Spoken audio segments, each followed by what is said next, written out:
Hey, what's up, Sami here.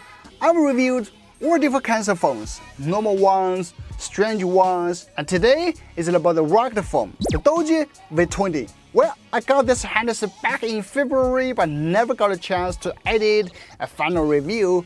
I brought this unit here and there to test. One time I even dropped to the sea, but I accidentally deleted that footage.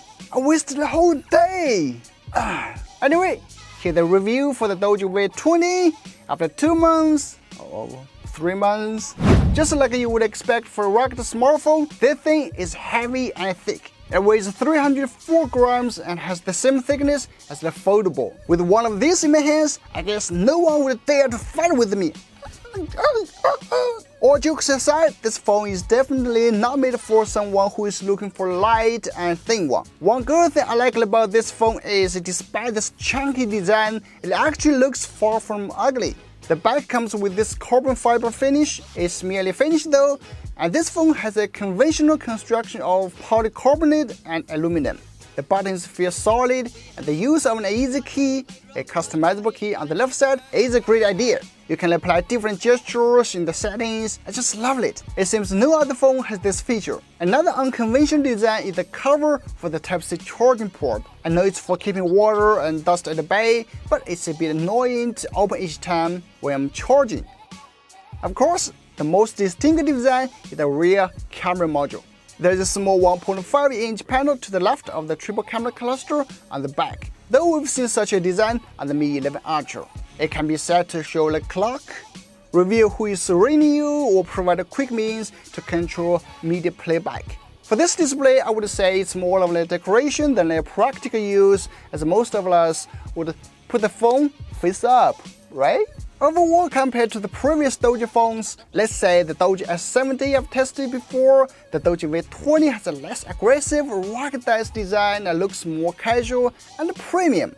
Speaking of that Doogee S70, I really wanted to do the same extreme durability tests on the V20, crush it, freeze it, boil it, but later I found there's no need to do the same because that Doogee S70 had survived from all these tests, and that's a mission from almost 4 years ago. The Doogee V20 has even pushed one step further with IP68 and IP69K, and it conforms to military stand 810G tests.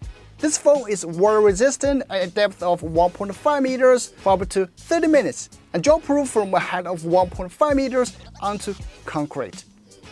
Oh, oops. Fine, that's fine. I have every reason to believe it. It will survive all those tests, even if I really test it. So what I would like to share with you is something that's unique about this device. The best feature I like about this phone is its night vision feature.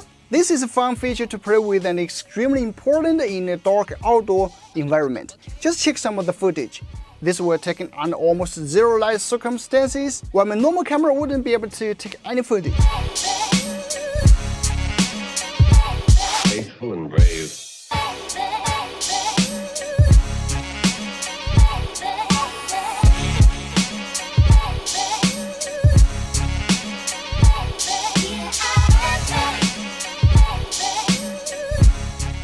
Another unique feature is, of course, the battery life. The giant 6,000 mAh capacity can easily last for 2 days with a mixed use that includes gaming, phone talks, as well as photo and video shooting. While for charging, I can charge from 15% to 62% in 37 minutes by using its 33 watts wide charger. Not bad for such a big battery phone. Surprisingly, it also supports 15 watts wireless charging. This is great, so I could avoid removing the protective cover of the USB-C port, which might cause the wear and tear. Regarding the software side, people always say, don't expect too much from a rugged phone, but there's a lot to love about this Doogee V20 actually. The operating system is smooth and never faced any system crashes, random restarts, or app freezes. It offers some custom features and useful tools like the underwater mode of the camera, which allows the user to operate the camera with the help of physical buttons alone, like the Auto Toolbox app suite. It's handy in certain work or outdoor-related situations. Alright, that's the video. To conclude, I think for a specific niche, Doogee again has done a decent job. There's a lot going for this handset, like the durability, special night vision camera, gigantic battery life, and a specialized OS. These are important for the rugged phone. It is not a device for kids or people with small hands, but definitely one for those who like their digital companions built to last. And with this excellent price, which you can find link in the description, it's worth a try, even after 2 months or more months. Bye bye!